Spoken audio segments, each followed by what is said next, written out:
আর হ্যাঁ, আমি তোকে আর একটা কথা বলি, সেটা হচ্ছে যে আমি তোর চাই কাজ করব, তুই যাই করছিস কাজ করা, আগে তুই আমার টাকা ফেরত দিবি। তোকে আমি যেই জন্য টাকা দিয়েছিলাম তুই সে টাকা দিবি, তারপর অন্য বিষয় নিয়ে কথা বলবি। কাজ যখন করতে হয় সেই টাকাটা দিবি, কারণ তুই যারা আন্ডারে আছিস সে কীরকম লোকটা আমার জানা আছে, রানা মুখার্জি, ঠিক আছে? বাই দ্য ওয়ে, আমি রানা মুখার্জির কথা ছেড়ে দিলাম, আমি তোর কথাই আসছি। তোকে আমি, তুই আমার কাছ থেকে যে উদ্দেশ্যে টাকাটা নিয়েছিলিস, তোকে টাকাটা ফেরত দে, তারপর আমি তোর কাছ থেকে তোর তোর কাজ করবো। তোর কাজ আমি কেন করতে হবে? তুই ডিএডটা ওই তোর কাজ করতে হবে, বাট উপাসা হচ্ছে কি অনেকে চেন, অনেকে চেন, অনেকে চেন, ঠিক আছে? তোর থেকে অ্যাটলিস্ট ভালো কাজ করি, খারাপ কাজ করি না। লোকের উপকার না করতে পারলে অপকার করবো না, ঠিক আছে?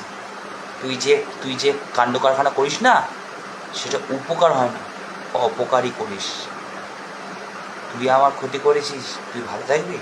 তোকে আমি বলছি, শালা গয়লার বাচ্চা ঘোষ, তুই ভালো থাকবি?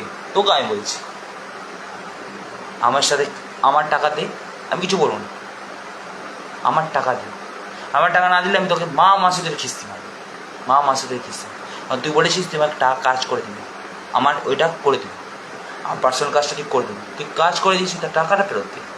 এখন আমি তো কোনো এক্সকিউজ শুনবো না, নেভার, আমি কোনো এক্সকিউজ শুনবো না। কারণ তুই পরিচালক হতে পারিস, আমি একজন পরিচালক, আমি তোর থেকে ভালো কাজ করি, ব্যাস, আমি তোর থেকে ভালো কাজ করি। 5-6টা ফেস্টিভ্যাল থেকে অ্যাওয়ার্ড পাই এসছি, তোর থেকে ভালো কাজ করি, অনেক বেটার কাজ করি, অনেক ভদ্র এবং রুচিহীন না, রুচিশীল কাজ করি। আমি তোর কাছ থেকে, আমি তোর থেকে বেটার কাজ করি। আমার টাকা ফেরত দে, আমার টাকা ফেরত না দিলে মাসুদের কিস্তি মারবে, একদম মাসুদের কিস্তি মারবে, এমন কিস্তি মারবো যে হেডস্যার পর্যন্ত, আমার স্কুলে হেডস্যার পর্যন্ত এসে আমার পায়ে তুলবে, কিস্তির বাপ বানিয়ে